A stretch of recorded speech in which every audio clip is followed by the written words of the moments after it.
Queridos irmãos e irmãs da Igreja Assembleia de Deus Casa de Oração, em Brasília, e demais irmãos e irmãs que neste momento podem estar ouvindo ou vendo essa mensagem, sou o pastor Marlon, estou aqui para nessa quarta-feira à noite, dia 17 de março, trazer uma mensagem ao coração dos irmãos e das irmãs, considerando a passagem da Carta de Paulo aos Romanos, no seu capítulo 8, do seu versículo 18 até o versículo 25, onde fala assim a palavra de Deus: Porque para mim tenho por certo que os sofrimentos do tempo presente não podem ser comparados com a glória a ser revelada em nós.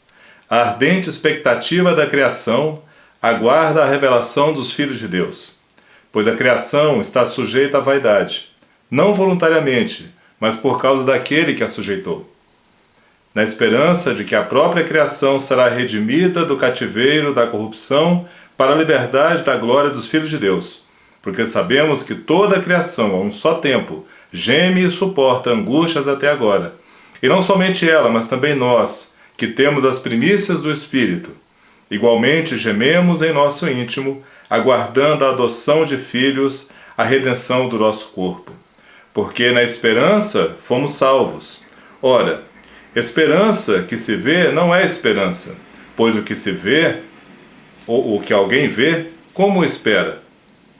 Mas, se esperamos o que não vemos, com paciência o aguardamos. Irmãos e irmãs, eu já compartilhei uma mensagem como essa na igreja, no último domingo, e muitos dos irmãos que estão acompanhando essa mensagem não puderam estar presentes, então eu gostaria de reforçar essa mensagem que Deus então colocou no meu coração.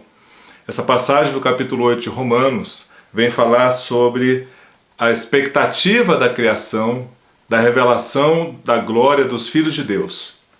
Ora, o que nós temos aqui em Paulo é que Paulo diz então que o sofrimento do tempo presente não pode se comparar com a glória a ser revelada em nós. O sofrimento do tempo presente. O tempo nosso hoje, nossos dias, são dias de muito sofrimento. Nós estamos encarando aí uma pandemia que é seguramente a maior pandemia deste século e não se igualou à pandemia do século passado porque nós temos esse tempo agora mais recursos para combatê-la. Mas é uma pandemia que tem ceifado milhares e milhares e milhares de vidas no nosso país e em volta do mundo. Então é um tempo de grande sofrimento. Muitos de nós têm amigos, têm parentes, têm pessoas queridas, membros da igreja, que estão enfrentando este momento, enfrentando este vírus, enfrentando essa doença. Muitos de nós perderam pessoas próximas, perderam parentes, perderam amigos. E então esse sofrimento tão grande, muitas vezes nós nos colocamos a seguinte pergunta: onde está Deus no meio de tudo isso? Por que Deus não interfere de alguma forma? Por que Deus não rasga os céus e desce, como clamou ali os judeus na época do primeiro cativeiro, e então interfere em nossa história de uma forma magnífica, desaparecendo de uma hora para outra com essa pandemia? Mas aqui Paulo já está dizendo que, mesmo sem este sofrimento que nós passamos hoje, sem uma grande pandemia, o mundo geme, porque os sofrimentos do tempo presente, ou seja, quando Paulo diz o tempo presente, ele está falando ali por volta do ano 60, 70 depois de Cristo, ele já fala do tempo presente, dos sofrimentos ali, e nós percebemos que durante toda a história da humanidade, o sofrimento é algo presente na história. E Paulo diz então que esse sofrimento que a terra passa não se compara à glória a ser revelada pelos filhos de Deus. E ele diz então que a terra geme. Ou seja, a terra é como se a terra estivesse ciente da sua situação de queda, de pecado, de sofrimento, e essa terra, ela geme, ela chora. Mas ela geme e ela chora na expectativa da revelação da glória dos filhos de Deus. E que glória é essa a ser revelada a nós como filhos de Deus? Será que é a glória do céu? Será que é a glória de quando nós fomos encontrar com o Pai Celeste? Bem, não é bem essa glória que Paulo está falando aqui. Por quê? Porque diz que a terra geme, e algumas tradições dizem que a terra geme como dores de parto. Então a terra está gemendo como uma parturiente, como uma mulher que está prestes a dar à luz. E esse gemido, esse sofrimento, essa dor, essa agonia que ela está passando, é uma agonia da expectativa de algo que está a nascer, de uma vida que está vindo para o mundo. Então a mulher, quando geme em dor de parto, ela geme uma dor que é uma dor na expectativa do nascimento do seu filho. Então é uma dor misturada também com o quê? Com esperança, com expectativa. Então Paulo diz que a terra geme dessa forma, pensando na sua situação de sofrimento, na sua situação de pecado, na sua situação decaída, na sua situação de guerras, de fome, de pestes, de todos esses males que tem acometido a humanidade há tanto tempo. Mas a terra geme, então, na expectativa da revelação dos filhos de Deus, da sua glória. Mas que revelação é essa, meus irmãos? Essa revelação é quando nós formos revestidos externamente e internamente de todas as características plenas de um filho de Deus. Todas as características plenas de um filho de Deus. E quando isso vai acontecer? Isso vai acontecer de forma plena na segunda vinda de Cristo, quando Ele instaurar o seu reino na terra, quando então não houver mais lágrimas a serem derramadas, e quando o povo de Deus redimido vai habitar essa terra. Então aqui nós temos uma revelação muito importante para nós. É claro que nós, como cristãos, sempre temos a expectativa do céu.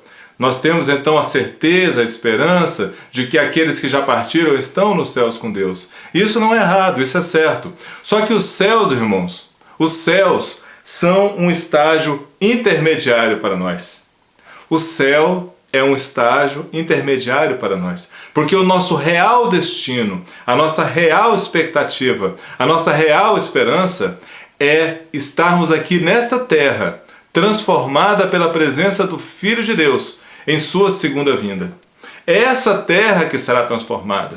Vocês podem ver quando os apóstolos, ao Jesus, quando está ascendendo aos céus, depois da sua ressurreição e depois de passar alguns dias, longos dias aqui com os apóstolos, eles perguntam: Senhor, é agora que irás resgatar Israel? E Jesus diz: não, vocês não sabem o tempo nem a hora. E no Apocalipse nós temos então, ao final do Apocalipse, do livro de Apocalipse, a revelação daquela terra transformada, maravilhosa, que recebe então a Jerusalém celeste vindo dos céus para habitar de novo nessa terra. Então, irmãos, essa terra transformada é o nosso destino final. Mas enquanto não chega esse destino final, essa terra ela vai gemer, ela vai sofrer com as pestes, com as guerras, com as dores. E aí a pergunta que nós fazemos: onde está Deus no meio de tudo isso? Onde está Deus no meio dessa pandemia? Irmãos, Deus está em nós. Deus está em nós. A Bíblia nos fala nesse mesmo capítulo, no versículo 28, numa tradução retirada de uma versão nova da Bíblia Boas Novas, uma Bíblia norte-americana, mas muito, muito boa para os estudos, onde diz assim no versículo 28 deste mesmo capítulo: nós sabemos que em todas as coisas Deus trabalha pelo bem com aqueles que o amam, aqueles que Ele tem chamado de acordo com o seu propósito. Então o que nós temos no capítulo 28, no versículo 28, deste capítulo, é a revelação de que Deus sim trabalha em todas as coisas, mas Ele trabalha conosco. Ele trabalha com a nossa cooperação. O nosso Deus é um Deus que conta conosco. Então onde está Deus agora nessa pandemia? Deus está trabalhando através de nós. Deus está no médico que está ali na linha de frente, os médicos e médicas sacrificando a sua vida. Deus está nos enfermeiros que estão sacrificando suas vidas. Deus está nas pessoas que atendem os parentes dos doentes nos hospitais. Deus está nas pessoas que fazem a limpeza dos leitos, a limpeza dos ambientes, desinfecta aqueles ambientes. Deus está naquelas pessoas que transportam os doentes para os hospitais. Deus está naquelas pessoas que até enterram e dão um destino final àqueles que tiveram suas vidas ceifadas.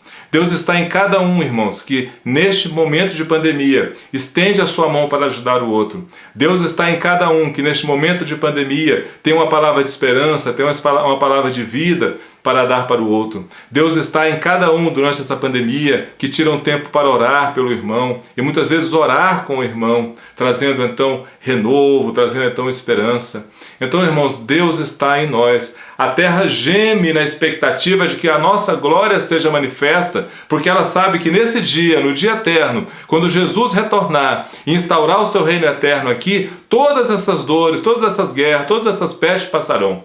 Mas enquanto isso não acontece, ela sabe que a presença dos filhos de Deus nessa terra trazem alívio às suas dores. A presença dos filhos de Deus nessa terra trazem esperança às suas dores. E é pelas nossas mãos, é pelo nosso trabalho, é pela nossa voz que Deus opera neste mundo. Então, irmãos, que Deus possa, então, cada dia mais revelar a nós essa sua vontade de que neste tempo de pandemia e nos demais momentos da humanidade, Ele quer que nós atuemos como seus representantes, como seus filhos nessa terra, trazendo diferença, trazendo paz, trazendo esperança, trazendo transformação. Deus opera através de nós. Deus está lutando no meio dessa pandemia através de nós, através das pessoas que desenvolvem vacina, através das pessoas que trazem remédios, que trazem tratamentos, através das pessoas que trazem esperança. Deus está agindo nesta pandemia. Deus não está em seu trono isolado da nossa realidade, mas Deus está reinando sobre nós e reinando através de nós. Então coloque-se, irmão e irmã, nessa perspectiva do reino e coloque-se à frente do Senhor e diga: Senhor, faça-me instrumento teu de amor e de esperança no meio deste mundo que geme. Amém?